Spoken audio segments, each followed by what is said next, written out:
यदित्यवर्णं तमसा परस्तात् तमेव विदित्वा अतिमृत्युमेति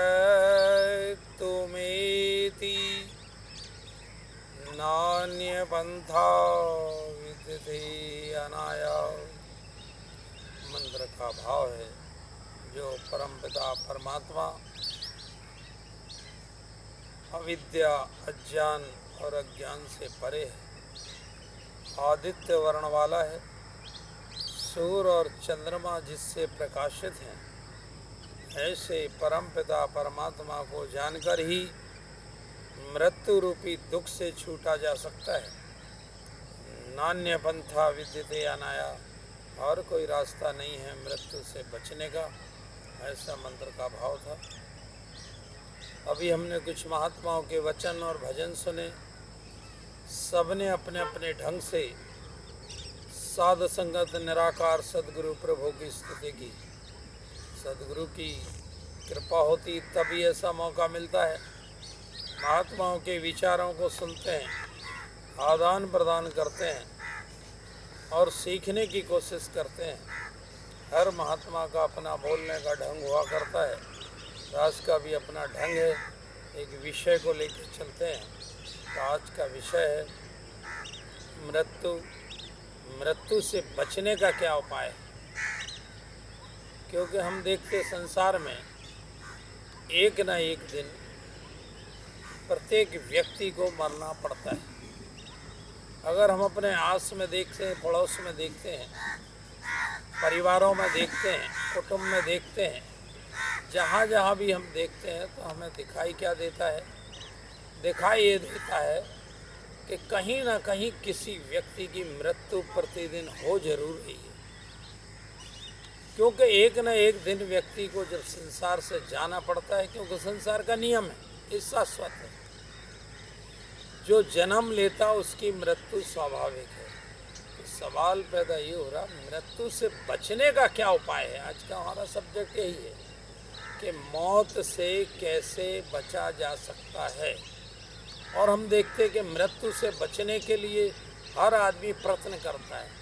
आज हम समाज में देखते हैं, कोई धन इकट्ठा करता है, उसका एक ही लक्ष्य होता है, मृत्यु से कैसे बचा जाए, और धन के द्वारा अपनी सुरक्षा चाहता है। एक व्यक्ति मकान बनाता है, उसका भी लक्ष्य एक ही है कि मकान में सुरक्षित हो, मौत ना आए। परिवार के लोगों के साथ रहता है सुरक्षा की दृष्टि से, समाज के बीच में रहता है सुरक्षा की दृष्टि से, और हर व्यक्ति सुरक्षा चाहता है मृत्यु से। अगर उसका अंत में आप कैलकुलेशन करते हैं तो आपको पता यही लगेगा कि मौत से बचने का ही उपाय व्यक्ति सोच रहा है। लेकिन मौत किसी को छोड़ती नहीं, क्योंकि हम अपने पड़ोस में देखते हैं, जब कोई व्यक्ति की मृत्यु होती है, आस पड़ोस के लोग इकट्ठे हो जाते हैं, और इकट्ठे होने के बाद एक बात को कहा करते हैं कि भैया ये मृत्यु स्वाभाविक है। और उसके परिवार के जो लोग रो रहे होते हैं, उन सबको समझाने की कोशिश की जाती है कि आप रोइए मत, ये संसार का शाश्वत नियम है। एक व्यक्ति संसार में आया है तो निश्चित जाना पड़ेगा। बहुत समझाने की कोशिश करते हैं, लेकिन फिर भी व्यक्ति रोते रहते हैं, और कुछ समय के बाद वो रोना बंद हो जाता है। लेकिन जो व्यक्ति हमें समझाने आया था, यही घटना कल उसके परिवार में भी घटती है। जो मुझे समझा रहा था, आज वो खुद रो रहा है। हम उससे पूछते हैं, भाई कल तो आप मेरे परिवार में जब घटना घटी तो आप बहुत कुछ समझाने आए थे, संसार माया है, एक दिन जाना पड़ता है, जन्म है तो मृत्यु स्वाभाविक है। जब सब कुछ इसी ढंग से लोग बोलते हैं, और लेकिन वो व्यक्ति जो मुझे समझा रहा था वो स्वयं रो रहा है, उसके पास कोई उत्तर नहीं, जवाब नहीं। एक और परसों के बाद फिर एक और अजीब घटना घटती है। जो व्यक्ति मुझे समझा रहा था, आज वही मृत्यु सैया पर लेटा पड़ा है। इसका मतलब क्या हुआ? इसका मतलब हुआ कि आज की मौत कल पर ढकेलते ढकेलते एक दिन ऐसा आता है कि व्यक्ति को मरना ही पड़ता है। तो जब मौत निश्चित है तो बचने का क्या उपाय है? और ये आज का प्रश्न नहीं है, महाभारत के अंदर भी देखते हैं कि युधिष्ठिर जब पानी पीने के लिए सरोवर में जाते हैं, वहाँ पर कहते उनके और भाई भी मूर्छित हो चुके थे, और वहाँ पर एक यक्ष सामने मौजूद होता है और वो बहुत से प्रश्नों को पूछता है। और उसमें जब एक प्रश्न ये भी था कि ये बताइए दुनिया का सबसे बड़ा आश्चर्य कौन सा है? कहते हैं कि यक्ष ने जब ये प्रश्न किया तो युधिष्ठिर ने एक जवाब दिया था कि ऐसा एक जो प्रश्न है, दुनिया का सबसे बड़ा आश्चर्य है कि दुनिया में लोग रोज मृत्यु के काल के ग्रास में जा रहे हैं, लेकिन दूसरे की मृत्यु का तो पता चलता है, अपनी मृत्यु का पता नहीं चलता। उसको ये नहीं लगता कल मुझे भी मरना है। इस दुनिया का सबसे बड़ा आश्चर्य है। और हर व्यक्ति बचना जरूर चाहता है, लेकिन मौत उसको बचा नहीं पाती, और मौत से वो व्यक्ति किसी ढंग से पीछा नहीं छोड़ा पाता। तो ये संसार का शाश्वत नियम है। तो हमारा जो प्रश्न यही है, किस मृत्यु से बचने का क्या उपाय है, कैसे मौत से बचा जा सकता है? क्योंकि जितने भी, चाहे रावण हो, चाहे कंस हो, चाहे राजा हो, चाहे रंक हो, हर व्यक्ति, अमीर हो, गरीब हो, पीर हो, फकीर हो, स्त्री हो, पुरुष हो, बूढ़ा हो, बच्चा हो, हर व्यक्ति को मरना पड़ता है। तो हमारा ये आज का जो सब्जेक्ट है, ये मृत्यु से कैसे बचा जा सकता है, तो वही बात मैं कहना चाहूँगा। क्योंकि प्रश्न आज का नहीं, बड़ा पुराना प्रश्न है। महर्षि दयानंद ने भी मृत्यु को देखा, उनके चाचा की मृत्यु हुई, उन्होंने भी सोचा कि मौत से बचने का कोई ना कोई तो उपाय होगा। भगवान बुद्ध ने भी मृत्यु को देखा, बचने का कोई उपाय होगा।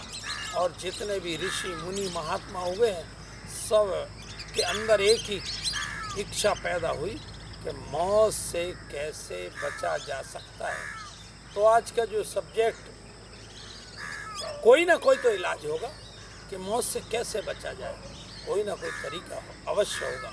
और मौत से बचने का जो हमने आज वेद का मंत्र पढ़ा कि वेदाहमेतम पुरुषम महंतम आदित्य वर्णम तमसा परस्ता तमेव विदित्वा अति मृत्यु मेति।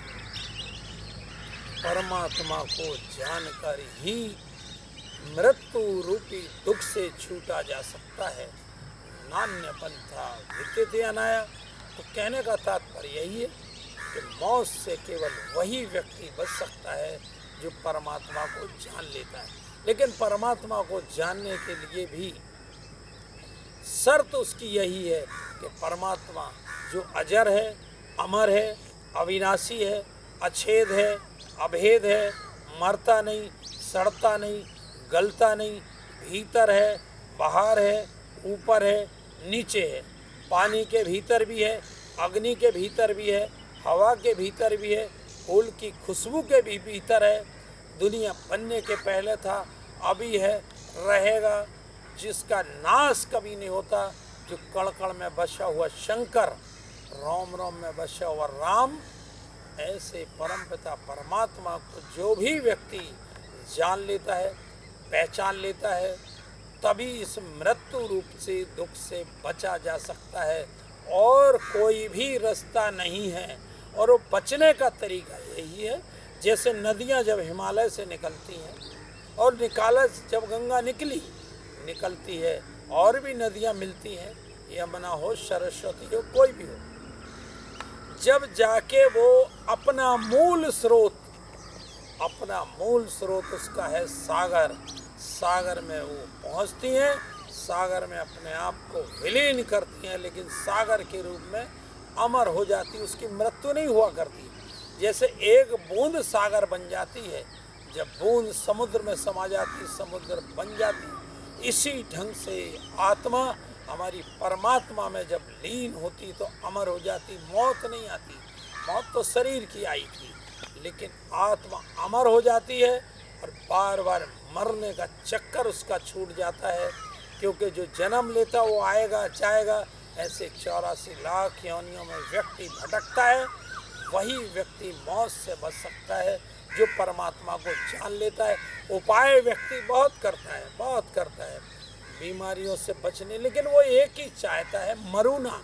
चींटी से लेके हाथी पर्यंत तक कोई भी, जितने भी जीव जंतु हैं, छोटे छोटे जानवर हो, पशु हो, पक्षी हो, हर प्रतिदिन इसी काम में लगे हुए हैं कि मौत से बचे। सुरक्षा चाहता, लेकिन अंत में कितनी भी सुरक्षा कर लो, उसके बाद कहानी तो यही कहती कि मौत उसका पीछा नहीं छोड़ती।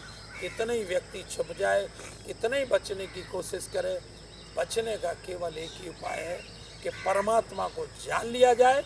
और वो वही व्यक्ति पहचान करा सकता है जिसने परमात्मा को जाना हो। जानने के बाद ही वो हमें पहचान करा सकता है, उसका नाम सदगुरु हुआ करता है।